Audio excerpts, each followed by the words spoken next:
Welcome back guys, welcome to the new fresh video of this NEET biology lecture series. So मागच्या व्हिडिओमध्ये आपण discuss केलं prokaryotic सेलचं general characteristics. Okay, we have discuss the general characteristics of prokaryotic cell in the last video, right. So या सगळ्या characteristics आपण डिटेलमध्ये मागच्या वेळेस डिस्कस केल्या होत्या. आपण शेप्स सुद्धा मागच्या व्हिडिओमध्ये डिस्कस केल्या होत्या. आजचा आपला टॉपिक असणार आहे ultra structure of prokaryotic cell. In short, today we are going to start to learn the different parts of this bacterial cell, right.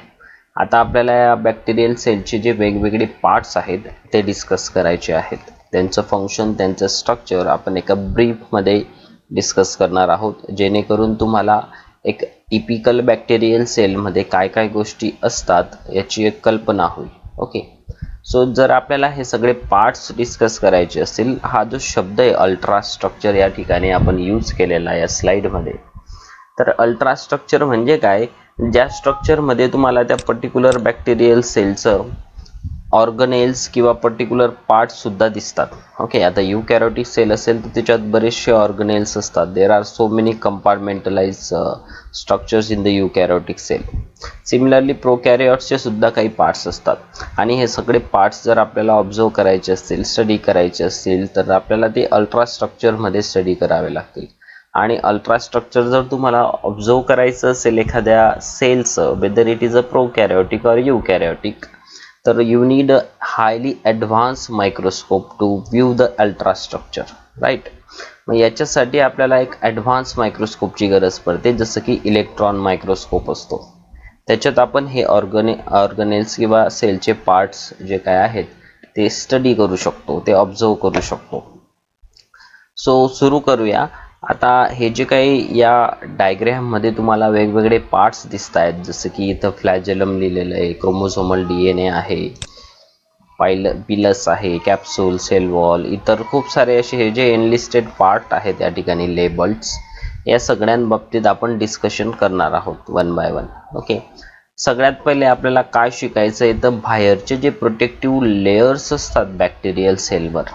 Okay, prokaryotic cell म्हणजे बॅक्टेरियल सेल. सो मी या ठिकाणी उल्लेख करताना either I will use the prokaryotic cell और I can use simply the bacterial cell. Okay, so bacterial cell म्हणजेच prokaryotic sale या ठिकाणी असणार आहे, आणि आपण एका टिपिकल बॅक्टेरियाचं स्ट्रक्चर डिस्कस करत आहोत.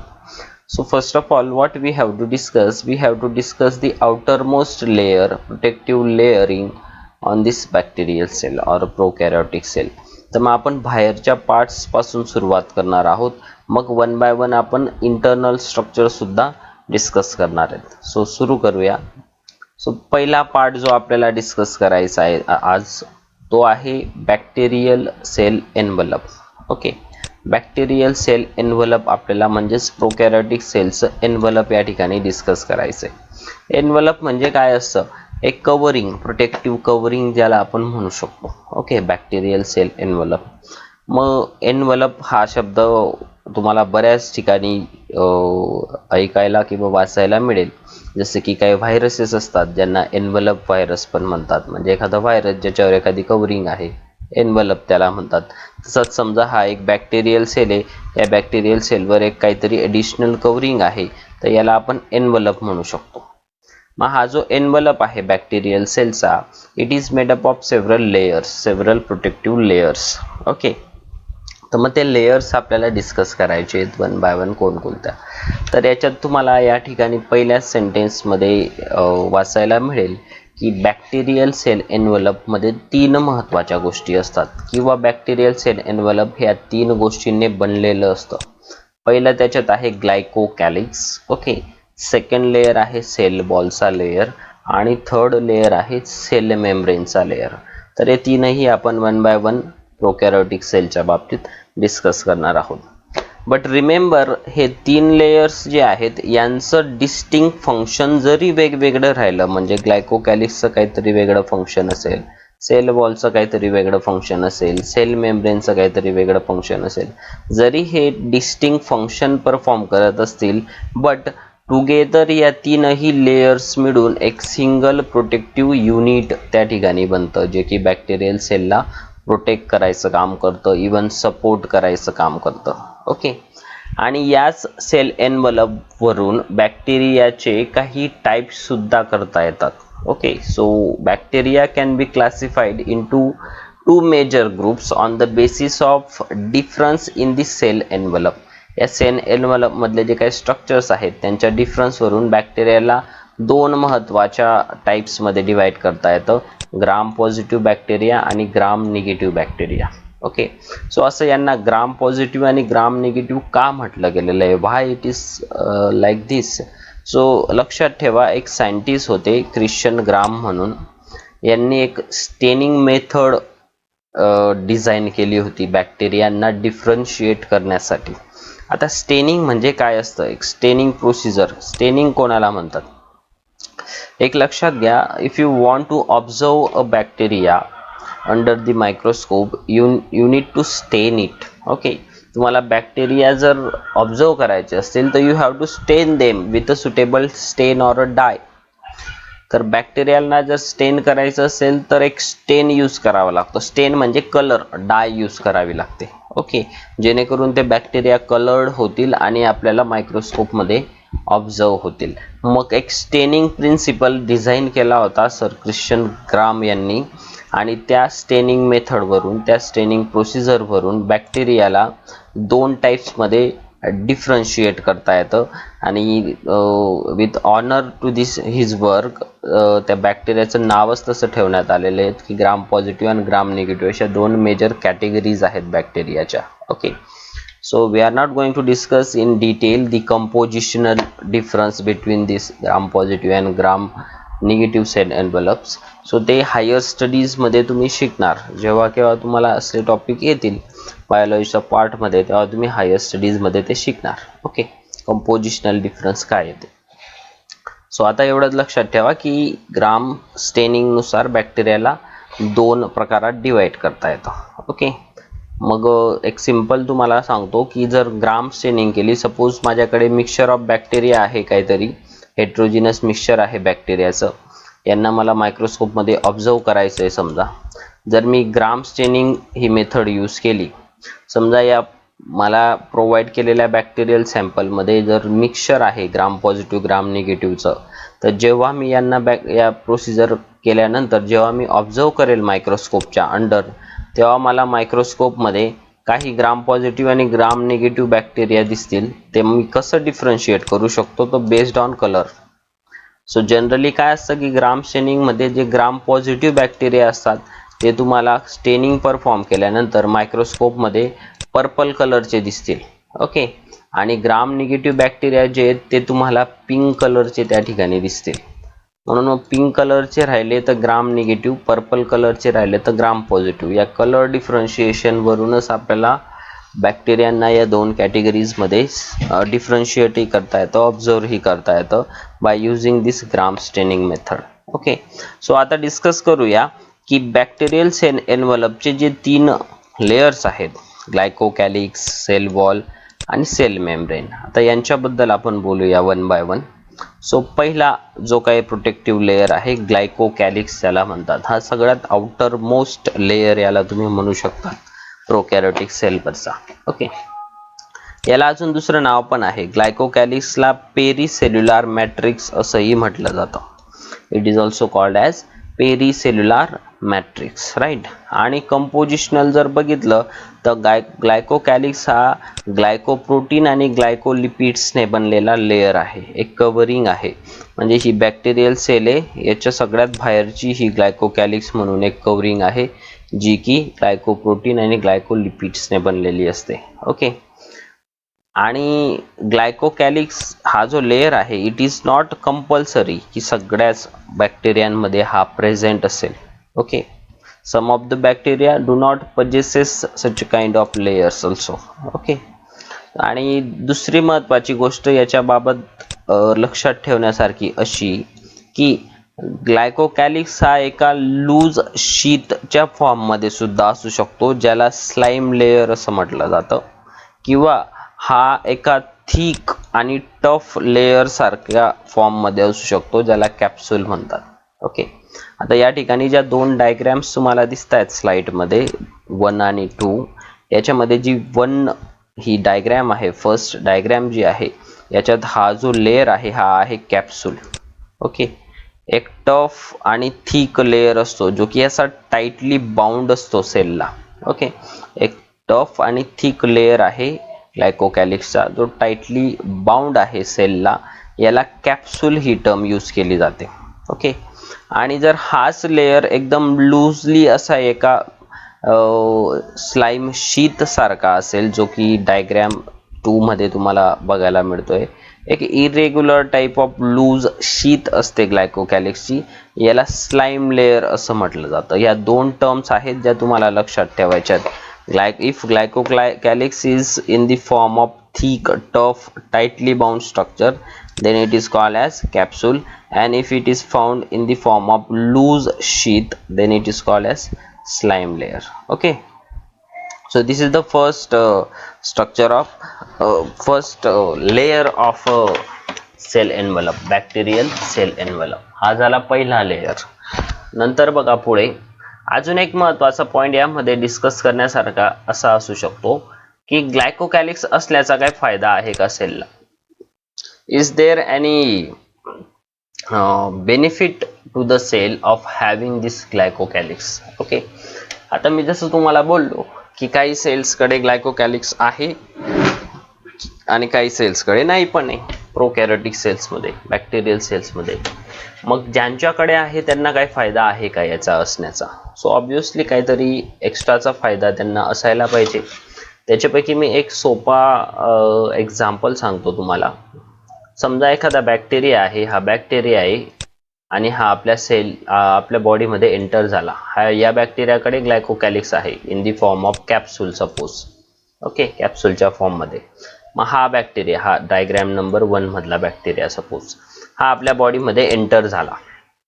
एंटर झाल्यानंतर काय होतं की एखादा पॅथोजन बॉडीमध्ये एंटर झाला, तो ब्लड स्ट्रीम मध्ये एंटर झाला की मग आपल्या शरीरातल्या ज्या काही सेल्स असतात, फॅगोसायटिक सेल्स, ज्या आपल्या इम्युनॉलॉजिकल सेल्स आहेत, ब्लड मधल्या बऱ्याचशा सेल्स आहेत ज्या फॅगोसायटिक सेल म्हणून बिहेव करतात. फॅगोसायटोसिस म्हणजे काय असतं की आपली ही जी काही इम्युनॉलॉजिकल सेल असते, मॅक्रोफाजेस वगैरे सारख्या फॅगोसायटिक सेल्स असतात आपल्या ब्लडमध्ये, ज्या सतत फिरत राहतात. बाहेरून एखादा पॅथोजन जर डिटेक्ट झाला तर या सेल्स त्या पॅथोजनला म्हणजे त्या बॅक्टेरियाला एंगल्फ करतात. एंगल्फ म्हणजे गिळून घेतात आणि मग त्या बॅक्टेरियाची प्रोसेसिंग करतात, त्याला डिस्ट्रॉय करून टाकतात, त्याची प्रोसेसिंग करतात आणि पुढच्या सेल्सला ते डिस्प्ले करत असतात वगैरे, हेल्प करतात पुढच्या इम्युनॉलॉजिकल रिस्पॉन्सेससाठी. ओके,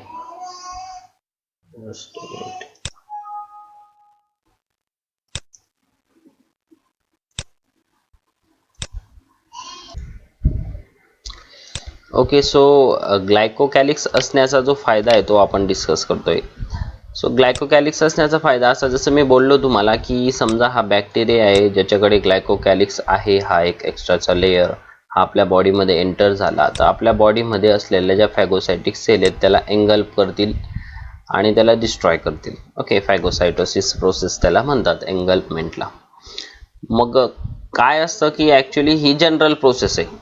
ही झाली जनरल प्रोसेस की बाहेरून आलेल्या बॅक्टेरियांना, पॅथोजन्सला एंगल्फ करायचं, डिस्ट्रॉय करायचं किंवा पुढच्या इम्युनॉलॉजिकल रिॲक्शन्स इनिशिएट करायचं. This is the general scenario. But the problem is, एखाद्या बॅक्टेरियाकडे जर ग्लायकोकॅलिक्स असेल तर त्या बॅक्टेरियाचं फॅगोसायटोसिस होत नाही. म्हणजे काय, हा बॅक्टेरिया जर कॅप्सूल असलेला बॅक्टेरिया आहे, ग्लायकोकॅलिक्स असलेला, तर याचं फॅगोसायटोसिस होत नाही. म्हणजे ही सेल याला एंगल्फ करतच नाही.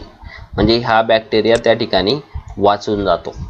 ओके, तर हा बेनिफिट कोणाला झाला? बॅक्टेरियाला झाला. ऑब्विसली बॅक्टेरियाला तो एक बेनिफिट झाला की त्याचं फॅगोसायटोसिस झालं नाही. So having glycocalyx will prevent the phagocytosis, right. This is one of the benefit of having this ग्लायकोकॅलिक्स.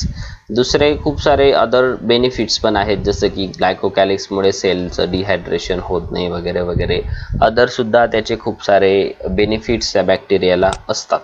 तर असा हा एक बाहेरचा लेयर जो की सेल एनव्हलपमध्ये पहिला आउटर मोस्ट लेअर आपण बॅक्टेरियामध्ये बघू शकतो. ओके, काही केसेस म्हणजे ज्या ठिकाणी हा फॅगोसायटोसिस प्रिव्हेंट करतोय ना, तर अशा केसेसमध्ये एक व्हायरुलंट फॅक्टर म्हणून हा कॅप्सूल किंवा गायकोकॅलिक्स ॲक्ट होतो त्या ठिकाणी. बघा तुम्हाला सांगतो, एक बॅक्टेरिया आहे, त्याचं नाव आहे स्ट्रेप्टोकोकस निमोनी. ओके, निमोनिया होतो या बॅक्टेरियामुळे, किंवा डिप्लोकोकस निमोनी अशी स्ट्रेन आहे.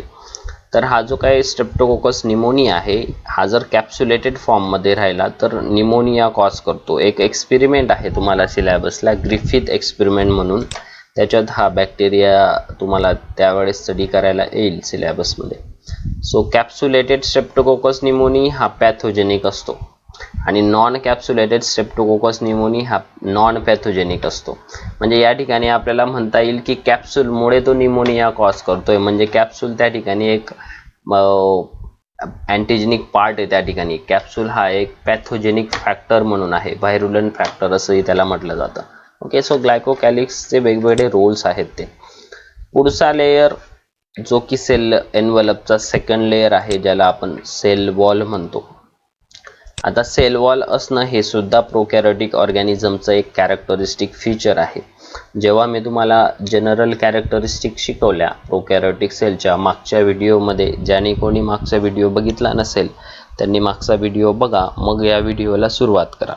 सो ही पूर्ण लेक्चर सिरीज आहे, म्हणून मध्येच तुम्ही एखादा व्हिडिओ बघणार तर कदाचित लिंक लागणार नाही, म्हणून सुरुवातीच्या व्हिडिओजपासून या चॅप्टरला स्टार्ट करा. सो सेल वॉल बद्दल बोलायचं म्हटलं तर when we discuss this general characteristics of bacteria, we have discussed one of the characteristic that the prokaryotic cells have, most of the prokaryotic cells have cell wall. फक्त एकच category आपण त्यावेळेस discuss केली होती की जिला सेल वॉल नसते.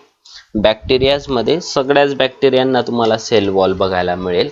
फक्त मायकोप्लाझ्मा म्हणून एक बॅक्टेरियाची क्लास आहे, कॅटेगरी आहे, ज्याच्यात तुम्हाला सेल वॉल बघायला मिळणार नाही. त्यांना सेल वॉल लॅकिंग बॅक्टेरिया असं म्हटलं जातं. ओके, पण रेस्ट ऑफ द बॅक्टेरिया और prokaryotes have a true cell wall, एक सेल वॉल असते त्यांच्याकडे. सो सेल वॉल ही सेकंड इम्पॉर्टंट लेयर आहे सेल एनव्हलपचा. या डायग्राममध्ये तुम्हाला बघायला मिळेल. या डायग्राममध्ये सगळ्यात बाहेरचा जो लेयर दिसतोय तुम्हाला तो कॅप्सूल आहे. त्याच्यानंतरचा हा ब्राउनिश कलरचा जो लेयर आहे, this is cell wall. Okay, capsule नंतर मध्ये सेल वॉल हा लेयर असतो. सो सेल वॉलमुळे बॅक्टेरियल सेलला एक प्रॉपर शेप मिळते. ओके, सो सेल वॉल ही शेप डिटरमाइन करायचं काम करते बॅक्टेरियल सेलचं. त्याचबरोबर एक स्ट्रॉंग स्ट्रक्चरल सपोर्ट सुद्धा सेल वॉलमुळे त्या बॅक्टेरियल सेलला मिळत असतो, जेणेकरून ती बॅक्टेरियल सेल एका प्रॉपर शेपमध्ये राहील, तिच्या सगळ्या गोष्टी एका प्रॉपर याच्यामध्ये राहतील. म्हणून ती बस्टिंग होण्यापासून, कोलॅप्स होण्यापासून वाचते सेल. समजा आपण जर सेल वॉलला डिस्ट्रॉय करून टाकलं बॅक्टेरियाच्या सेल वॉलला, तर बॅक्टेरियाला काय फरक पडेल का? ऑब्वियसली त्या बॅक्टेरियाला खूप मोठा फरक पडेल. इवन तो बॅक्टेरिया किल होऊ शकतो. ओके, तुमच्या माहितीसाठी सांगतो, एक अँटीबायोटिक आहे, त्याला पेनिसिलिन म्हणतो आपण. Penicillin is the first antibiotic. Okay, पहिला अँटीबायोटिक जो डिस्कवर केला गेला होता by the Alexander Fleming during second world war, right. So एक ॲक्सिडेंटल डिस्कवरी होती पेनिसिलिनची, पहिला अँटीबायोटिक. नंतरच्या काळात मग खूप सारे अँटीबायोटिक्स डिस्कवर झाले. आज भरपूर अँटीबायोटिक्स आपल्याला मार्केटमध्ये अवेलेबल आहेत, जे डॉक्टर आपल्याला योग्य वेळी प्रिस्क्राईब करत असतात. ओके, सो हा पेनिसिलिन जो होता हा असा अँटीबायोटिक आहे की जो बॅक्टेरियाच्या सेल वॉल सिंथेसिसला इनहिबिट करतो. म्हणजे पेनिसिलिन बॅक्टेरियाची सेल वॉल सिंथेसिस इनहिबिट करतो आणि बॅक्टेरियाची सेल वॉल सिंथेसिस इनहिबिट झाल्यामुळे तो बॅक्टेरिया किल होऊन जातो. मग याच्यावरून एक गोष्ट आपल्याला कळते की सेल वॉल हे क्रुशियल आणि व्हायटल स्ट्रक्चर बॅक्टेरियल सेलमध्ये आहे. Okay, so mainly bacterial cell wall बद्दल जर बोलायचं म्हटलं तर बॅक्टेरियल सेल वॉलमध्ये एक खूप महत्त्वाचा कॉम्पोनंट सापडतो, that is called as peptidoglycan. So peptidoglycan is the major component of a bacterial cell wall. मग बॅक्टेरियाचे तर दोन प्रकार पडतात. ओके, आता हे सगळं जे आहे हे मायकोप्लाझ्माला ऑब्विसली अप्लाय होणार नाही. मायकोप्लाझ्माबद्दल आपण आधीही डिस्कस केलंय की मायकोप्लाझ्माला सेल वॉलच नाहीये, सेल वॉल लॅकिंग बॅक्टेरिया आहेत हे मायकोप्लाझ्मा जे काय आहेत ते. ओके, म्हणून त्याला ह्या सगळ्या गोष्टी अप्लाय होणार नाही. पण अदर जे बॅक्टेरिया आहेत, आता मग बॅक्टेरियाला आपण दोन क्लासेसमध्ये डिवाइड करतो, एक म्हणजे यू बॅक्टेरिया आणि दुसरं म्हणजे आर्के बॅक्टेरिया, राईट. मग आपल्याला या ठिकाणी एक गोष्ट लक्षात ठेवावी लागेल की यू बॅक्टेरिया आणि आर्के बॅक्टेरिया दोघांची सेल वॉल सारखी असते का, किंवा इन शॉर्ट दोघांचं सेल वॉल कंपोजिशन सारखं असतं का. आता या ठिकाणी आपण एक पॉईंट असा डिस्कस करतोय की बॅक्टेरियल सेल वॉलमध्ये पेप्टिडोग्लायकेन हा एक मेजर कॉम्पोनंट आहे. मग यू बॅक्टेरिया आणि आर्के बॅक्टेरिया दोघांच्या सेल वॉलमध्ये पेप्टिडोग्लायकेन असतो का. तर या ठिकाणी एक गोष्ट लक्षात ठेवा, यू बॅक्टेरियाच्या सेल वॉलमध्ये पेप्टिडोग्लायकेन असतो आणि आर्के बॅक्टेरियाच्या सेल वॉलमध्ये मात्र एक स्लाइटली मॉडिफाईड पेप्टिडोग्लायकेन सारखाच लेयर आहे, त्याला सुडो पेप्टिडोग्लायकेन म्हटलं जातं. Okay, that is called as pseudo peptidoglycan. त्याला सुडो पेप्टिडोग्लायकेन नाही येतो एक्झॅक्टली, म्हणून सुडो पेप्टिडोग्लायकेन अशी टर्म यूज केली जाते आर्के बॅक्टेरियामध्ये. किंवा पेप्टिडोग्लायकेनला एक सिनोनिम पण आहे, दुसरं नाव पण आहे, याचं सिनोनिम आहे म्युरिन. पेप्टिडोग्लायकेनला म्युरिन असंही म्हटलं जातं, काही बुक्समध्ये तुम्हाला रीड करायला मिळेल, म्युरिन सुद्धा त्याला म्हटलं जातं. मग म्युरिन यू बॅक्टेरियामध्ये सापडतो आणि आर्के बॅक्टेरियाबद्दल बोलायचं म्हटलं तर मग तिथं ही टर्म कशी यूज करायची, सुडो म्युरिन, त्याला म्हणायचं pseudo murein. So archaebacteria has pseudo murein in their cell wall, whereas eubacteria has murine or peptidoglycan in their cell wall. So this is what about the cell wall of a bacteria. Remember, we are not going to discuss the exact or the detailed composition of cell wall. Just briefly आपल्याला ते part आहे म्हणून आपण जास्त detail मध्ये जाणार नाहीयेत sale वॉलच्या. So along with peptidoglycan there are other layers too which are present in the bacterial cell wall, but major component is the peptidoglycan, that you have to remember here. आणि तुम्हाला माहिती असू द्या की कोणकोणते ऑर्गॅनिझम्स आहेत ज्यांच्या सेल्सला sale wall असते, कोणाला नसते, याही गोष्टी तुमच्या लक्षात असल्या पाहिजे. आता प्लांट्स बद्दल म्हणायचं तर प्लांट्सला सेल वॉल असते का प्लांट सेलला, तर हो, प्लांट सेलला सेल वॉल असते. ॲनिमल सेलला असते का, तर नाही, ॲनिमल सेल्सला सेल वॉल नाही आहे. ओके, प्रोकॅरियोट्स म्हणजे बॅक्टेरियाला आहे का, तर आहे. अल्गीला आहे का, हो, अल्गीला पण सेल वॉल आहे. फंजायला आहे का, फंगल सेलला सेल वॉल असते का, तर फंगल सेललाही सेल वॉल तुम्हाला बघायला मिळेल. ओके, म्हणून याही काही, आणि कोणत्या सेल वॉलमध्ये कोणता मेजर कॉम्पोनंट आहे ते पण लक्षात ठेवा. जसं बॅक्टेरियल सेल वॉलमध्ये मी तुम्हाला पेप्टिडोग्लायकेन हा लेयर इम्पॉर्टंट असतो किंवा एक मेजर लेयर आहे. सिमिलरली अल्गीच्या सेल वॉलमध्ये पेक्टिन सारखा लेयर एक मेजर लेयर आहे. फंजायच्या सेल वॉलमध्ये कायटिन सारखा एक महत्त्वाचा लेयर आहे. ओके, प्लांट सेल वॉल जर घेतली तर प्लांट सेल वॉलमध्ये सेल्युलोज हा एक मेजर कॉम्पोनंट आपल्याला बघायला मिळतो. ओके, आणि राहिली गोष्ट प्रोकॅरियोट्स म्हणजे बॅक्टेरिया, तर यांच्यामध्ये ॲज आय सेड की पेप्टिडोग्लायकेन हा एक मेजर लेयर आहे. So cell wall is the second important layer covering present in the bacterial cell envelope. Okay, so last आहे प्लाझ्मा मेम्ब्रेन. थर्ड जो काही लेयर आहे बॅक्टेरियल सेल मेम्ब्रेन सेल एनव्हलपचा, तो म्हणजे plasma membrane. Okay, so plasma membrane हे एक universal structure आहे, लक्षात ठेवा. युनिव्हर्सल म्हणजे काय, तर प्लाझ्मा मेम्ब्रेन असणं हे प्रत्येक लिव्हिंग ऑर्गॅनिझमचं म्हणजे प्रत्येक सेलचं कॅरेक्टरिस्टिक आहे, बेसिक कॅरेक्टरिस्टिक. ओके, म्हणजे आपण काही अंशी म्हणू शकतो की काही सेल्सचा सेल वॉल आहे, काहीला नाही आहे, सेल वॉलबद्दल आपण म्हणू शकतो, पण असली गोष्ट प्लाझ्मा मेम्ब्रेन बद्दल आपण म्हणू शकत नाही. म्हणजेच काय, प्लाझ्मा मेम्ब्रेन हे कंपल्सरी स्ट्रक्चर आहे प्रत्येक सेलला. कोणतीही सेल असो, ती ॲनिमलची असो, प्लांटची असो, प्रोकॅरियोट असो, एनिथिंग, कोणतीही सेल राहिली तर तिला सेल मेम्ब्रेन असतेच. सेल मेम्ब्रेनला खूप सारे इतर सिनोनिम्स पण आहेत. सेल मेम्ब्रेनला प्लाझ्मा मेम्ब्रेन पण म्हणतात. सेल मेम्ब्रेन जसं मी सांगितलं, सेल मेम्ब्रेन ही म्हणतात. इनर मेम्ब्रेन सुद्धा तिला म्हटलं जातं. काही ठिकाणी सायटोप्लाझ्मिक मेम्ब्रेन सुद्धा तुम्हाला शब्द वाचायला मिळेल. असे खूप सारे सिनोनिम्स सेल मेम्ब्रेनला यूज केले जातात किंवा प्लाझ्मा मेम्ब्रेनला यूज केले जातात. ओके, तर प्लाझ्मा मेम्ब्रेन ही एक सिलेक्टिव्हली परमिएबल मेम्ब्रेन आहे, जी की सिलेक्टिव्हली परमिएबल आहे म्हणजे काय, आता सेलच्या अक्रॉस जो ट्रान्सपोर्ट चालतो, म्हणजे कोणते मॉलिक्यूल सेलच्या आत जातील आणि कोणते मॉलिक्यूल सेलच्या बाहेर जातील, हे जे ट्रान्सपोर्ट आहे हे हायली रेग्युलेटेड मॅनरमध्ये चालतं, कंट्रोल मॅनरमध्ये चालतं. आणि हे पूर्ण ट्रान्सपोर्ट कंट्रोल करायचं काम ही प्लाझ्मा मेम्ब्रेन करते. म्हणून ती सिलेक्टिव्हली अलो करते कोणते मॉलिक्यूल एंट्री घ्यायला पाहिजे सेलमध्ये, कोणत्या मॉलिक्यूल्सने एक्झिट करायला पाहिजे. So all this detail transport is regulated by this plasma membrane. म्हणून सिलेक्टिव्हली परमेबल मेम्ब्रेन आहे, कोणताही मॉलिक्यूल डायरेक्ट मध्ये जाणार नाही किंवा कोणताही मॉलिक्यूल डायरेक्ट बाहेर येत नाही. ओके, सो त्याचा ट्रान्सपोर्ट हा प्लाझ्मा मेम्ब्रेनद्वारा रेग्युलेट केला जातो. आणि राहिली गोष्ट स्ट्रक्चरची, तर it is somewhat similar to the eukaryotic cell. As I said की प्लाझ्मा मेम्ब्रेन हे युनिव्हर्सल स्ट्रक्चर आहे. जनरली प्लाझ्मा मेम्ब्रेनमध्ये थोडेफार स्लाइट डिफरन्सेस बघायला मिळतील, पण जनरल टिपिकल स्ट्रक्चर जे आहे प्लाझ्मा मेम्ब्रेनचं ते सगळ्या सजीवांचं जवळजवळ सारखं आहे.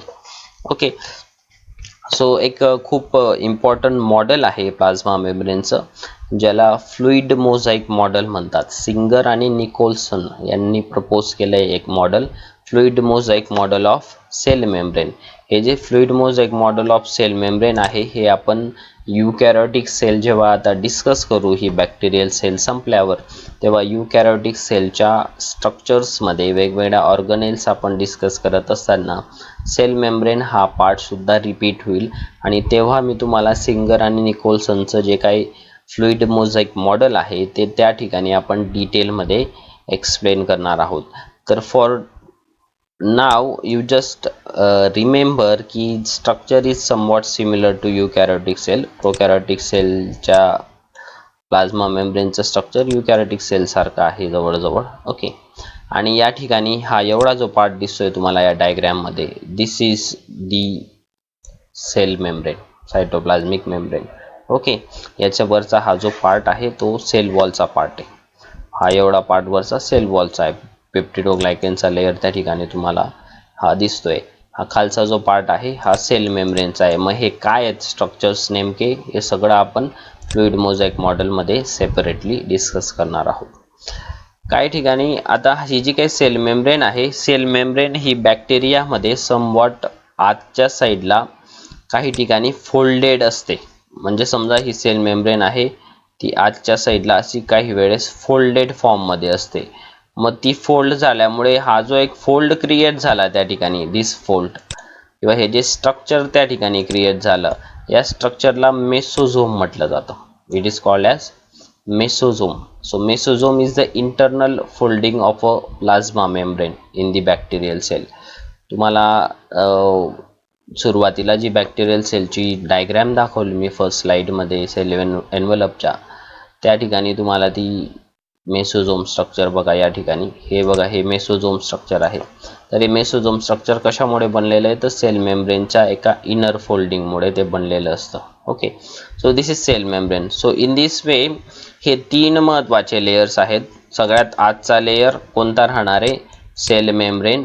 त्याच्या वरचा लेयर कोणता राहणार आहे, सेल वॉल. ओके, आणि त्याच्यात वरचा लेयर अजून तो म्हणजे कोणाचा, ग्लायकोकॅलिक्सचा. असे तीन लेयर्स जे आहेत, ह्या तीन लेयर्सने बनतं बॅक्टेरियाचं सेल एन्व्हलप. ओके, आणि एक प्रोटेक्टिव्ह युनिट म्हणून बॅक्टेरियल सेलला प्रोटेक्शन करायचं काम करतं. जरी सगळ्यांचे डिस्टिंक्ट फंक्शन्स वेगवेगळे असतील लेयर्सचे, पण टुगेदर ते एक प्रोटेक्टिव्ह युनिट बनवतात. ओके, आणि बॅक्टेरियल सेलला एक स्ट्रॉंग स्ट्रक्चरल सपोर्ट प्रोटेक्शन त्यांच्यामार्फत मिळत असतं. सो इथं आपलं सेल एन्व्हलप हा पार्ट संपलेला आहे. याच्यानंतर आपण नेक्स्ट व्हिडिओमध्ये डिस्कस करणार आहोत की बॅक्टेरियल सेल सरफेसेसवर कोणकोणते वेगवेगळे अपेंडेजेस असतात. मग फ्लॅजेला, पिलाय असे जे काही स्ट्रक्चर्स आहेत ते आपण डिस्कस करणार आहेत. आणि मग नंतर आपण बॅक्टेरियल सेल सायटोप्लाझममध्ये जे काही पार्ट्स असतात, स्ट्रक्चर्स असतात, त्यांच्याबद्दल आपण डिस्कस करणार आहेत. ओके, सो या व्हिडिओमध्ये थांबूया. आणि जर तुम्ही या चॅनलला नवीन असाल तर चॅनल सबस्क्राईब करा, बेल आयकन्स प्रेस करा, जेणेकरून तुम्हाला फ्युचरमध्ये जसंही मी व्हिडिओ अपलोड करेल तुम्हाला नोटिफिकेशन्स मिळतील. आणि जे पण कोणी गरजू विद्यार्थी असतील, ज्यांना क्लासेस वगैरे लावण्याची परिस्थिती नसेल, अशांना हा व्हिडिओ किंवा हे चॅनलच्या लिंक्स शेअर करा जास्तीत जास्त. त्यांचाही फायदा होईल. नीट सारख्या नॅशनल लेवलच्या एक्झाम्सची तयारी तुम्ही घरबसल्या यूट्यूब मार्फत करू शकतात. बऱ्याच विद्यार्थ्यांनी मला व्हिडिओची लँग्वेज मराठीमध्ये ठेवा असे रिक्वेस्ट आल्या होत्या मला. सो मी बायलँग्वेज व्हिडिओ बनवतोय. मी इंग्लिश आणि मराठी दोनही लँग्वेजचा यूज करून व्हिडिओ बनवतोय, जेणेकरून जेवढं जास्तीत जास्त सोपं होईल तुमच्यासाठी तेवढं सोपं करण्याचा प्रयत्न आपण करणार आहोत. तर कंटिन्यू व्हिडिओ हे लेक्चर सिरीज बघत राहा. स्टडी त्याच दिवशी त्याच व्हिडिओ बघितल्यानंतर बुक्सच्या माध्यमाने तुम्ही त्याच दिवशी करू शकतात. म्हणजे हा स्टडी अजून जास्त सोपा राहील आणि तुम्हाला लक्षातही राहील. Okay, so thank you.